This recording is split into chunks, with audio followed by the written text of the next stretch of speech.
Okay, how you doing? I got a request to get more content up on this channel. I haven't been in a long time. My bad. Today I'm going to review a film called Mobsters, which came out in 1991. It stars Christian Slater, Richard Grieco, and a whole slew of combination of veteran actors and young up-and-comers. Slater and Grieco being two of them, just a bunch of people in this film. If you like, those that era of actors, this is a good film to go watch for.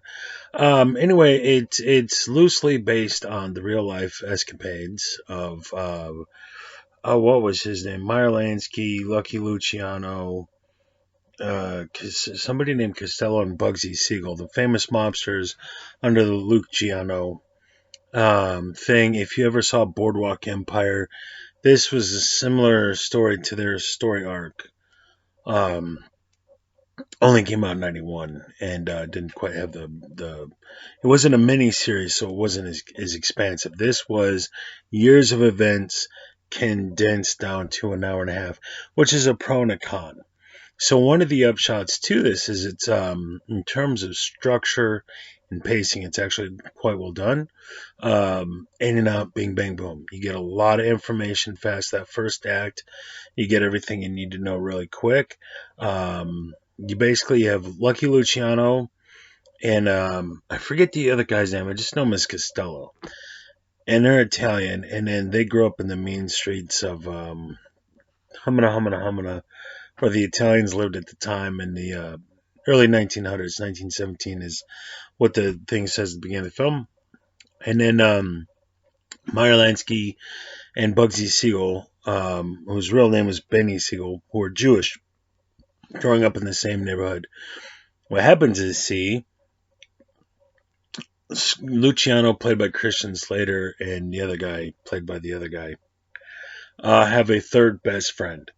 And then he gets killed over some family beef by some Irish kid. They're all in their teens. And then that same Irish kid is wailing the crap out of this Jewish kid named Meyer Lansky. And Christian Slater steps in to stop the Irish kid because the Irish kid killed his best friend. And in doing so, kind of inadvertently saves Meyer Lansky's life. And then Bugsy Siegel and Christian Slater and the other guy, these four dudes, two Jews, two Italian guys, become best friends. And this all takes place again when they're about teenagers, maybe like 17, 18.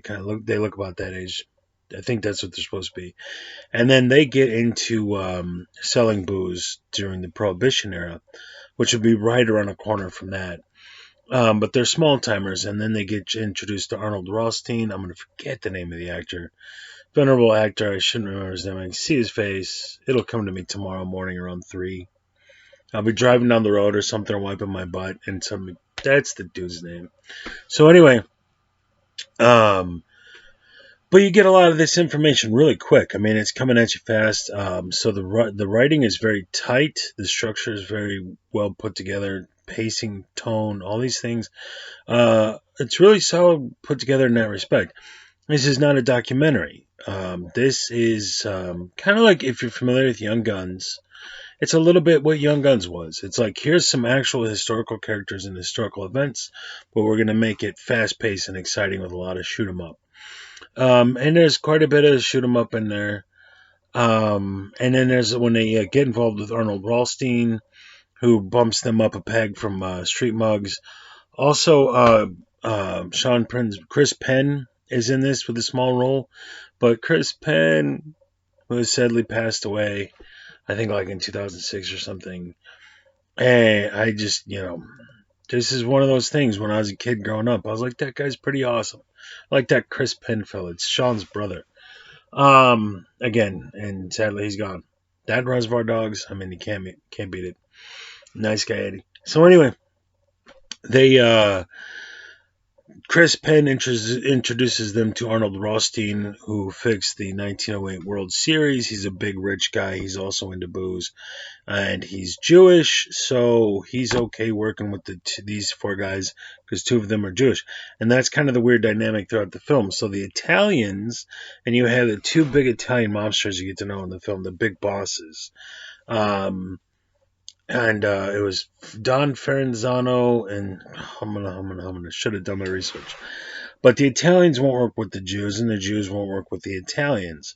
However, with these four guys being half and half, they can kind of work both sides, and that's what quite a bit of the film. Once you things get rolling, it's Christian Slater and his crew playing all the sides, and they're basically scamming everybody. With the exception of Arnold Rothstein, the way they portray it here is that they have respect for him.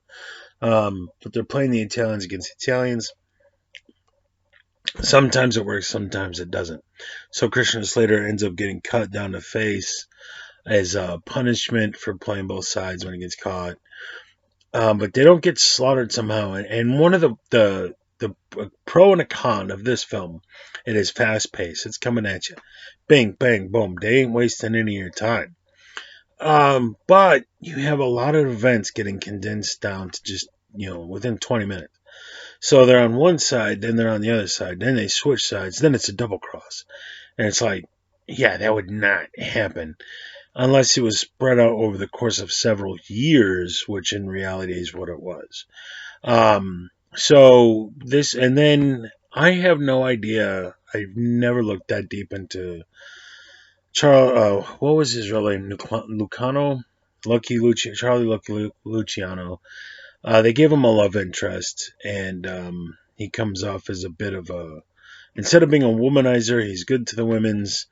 Maybe that was true, maybe it wasn't. But then the key henchman in the film, who is Mad Dog Cole, who's an Irishman and a hitman for the Italians, he ends up coming in. He thinks he's shooting up Luciano under the bed covers when it turns out it's his girlfriend to be a fiance and wife someday, to have his kids. He's heartbroken, and watching the film, I'm kind of like, yeah, it's not impossible, but I don't know. I don't want to give you that much credit. You're really, at the end of the day, they're trying to make these four guys who are cold-blooded murderers who are in it for the booze, and they're killing everything they come across. The whole movie, everybody but them ends up dead. And so it's like, oh, but, they're really nice guys. It's like, they're not. The whole time, the movie is trying to really desperately humanize these four people, and Arnold Rothstein, which is just fucking possible. Arnold Rothstein was such a horrible monster. And I'm not saying that to be facetious. He just flat out was. These guys would kill anybody and anything to get money and power. And they more or less, you might say that they wouldn't kill women and children or somebody, innocent civilians not connected in the mob thing. But if there was enough money in it, yeah, they would. Of course they would. So there's this duplicity or contradiction. You're trying to humanize these guys while they're celebrating the fact that they're making a crap load of money, but they're making a crap load of money selling poison to people and killing anything that gets in their way. But they're actually nice guys. And so it's like, it's just, when I was a kid, I probably saw this in elementary school, 9 or 10 years old. I was over to Buddy's house. He had it on a VHS. And I thought it was great. I thought it was a lot of fun. The guy who plays Mad Dog Cole, whose name is Slater, is pretty awesome. He's pretty badass. It's something in me. I was rooting for him the whole time. Maybe it's because I'm Irish, but I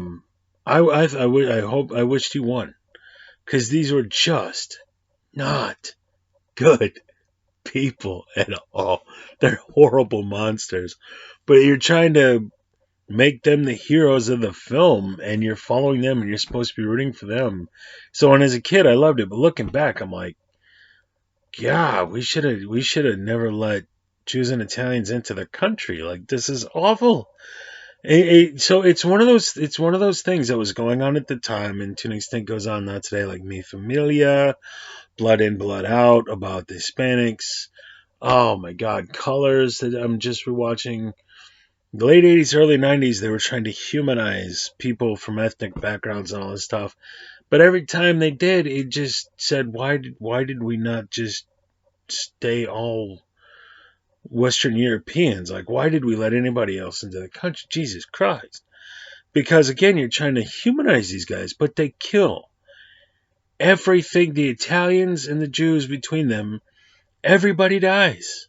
Like, if the Italians and the Jews, and again, I'm not making a statement about the Italian and Jewish community, I'm saying that in the film, if they were like alien and going after Sigourney Weaver, we'd see them as horrible monsters, like the amount of bloodshed and carnage. But you're supposed to cheer for them somehow. And so it's an entertaining film. It's an interesting film, but maybe it's I'm getting older. I don't know what it is. Maybe I'm just a horrible honky racist, but really, I'm not. I don't know how I'm supposed to not hate these guys. They do horrible things to everybody, and then celebrate the fact that they don't. And then Arnold Rothstein gets plugged, pop, pop, pop in the back of the head. And I'm supposed to feel bad for him, and I don't. He was an evil man. He was an evil, evil human being. Boardwalk Empire, if you have not seen, go watch that miniseries. They go into much more detail. Equally historically accurate. It's about fitty-fitty.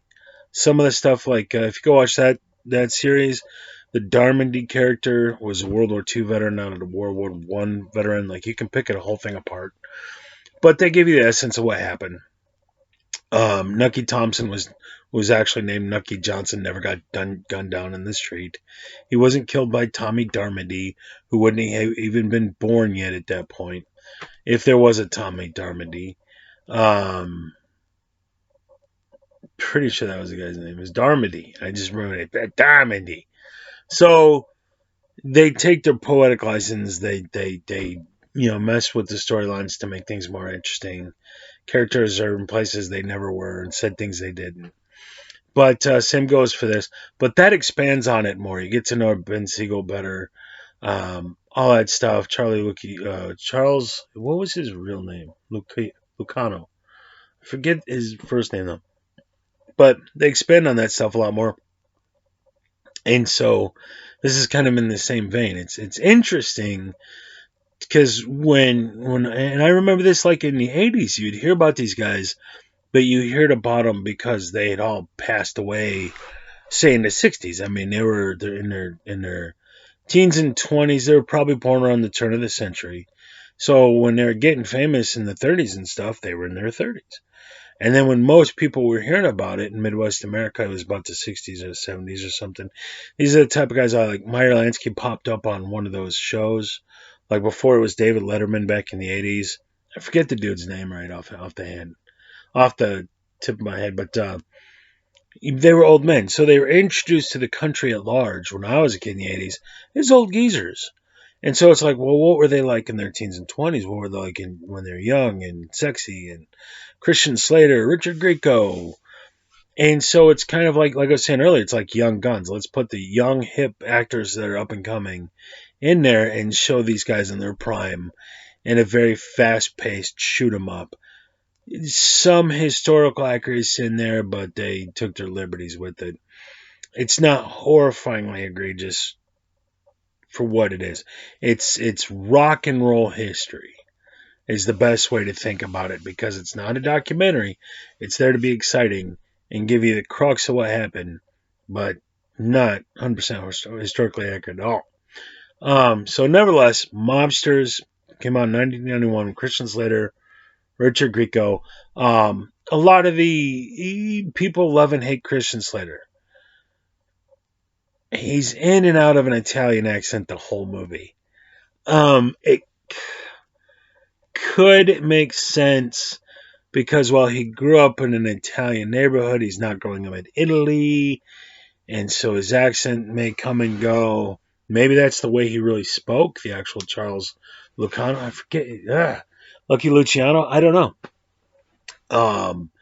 But Christian Slater is, if you're willing to accept rock and roll history, Christian Slater's fine. If you want a documentary, he's awful. He's just awful. Oh, wow. Richard Grieco, all the same thing. But If you're willing to just smoke a bowl and go with it, this is a fun movie. It's a fun shoot 'em up. Don't think too much. Is that the right accent for that dialect of that region? No, no, no, no, no. Just it's Christian Slater. Just go with it. Just do, bro. Just go with it, and then it's fun. It's a fun action shoot 'em up. But if your cerebellum's cooking with gas, it's awful. It's an awful movie. It's just it's got that je ne sais quoi. So you're either with it or you're not. And go get some popcorn and some soda and some pizza and sit down and have yourself a nice action shoot 'em up with some titties. And this is the movie for you. If you want to teach a PhD course at a university, you're gonna hate this. You're gonna hate this. So that's what you're getting. Christian Slater, Richard Grieco, where can it possibly go wrong? Find out when you check out the movie Mobsters. But do check it out. If you're watching this show, you like my stuff, you kind of got my sensibilities, yeah, go check out Mobsters. It's fine. Fine. Guilty pleasure. Good action shoot 'em up with some titties. So, I'm a whitey white guy, aka just Whitey. This is the Whitey White Guy Show. Thank you for watching, and I'll see you on the next video. Also, like, subscribe, all that stuff. Leave me a list, man. What do you want me to review? I'll get back to you. Cheers.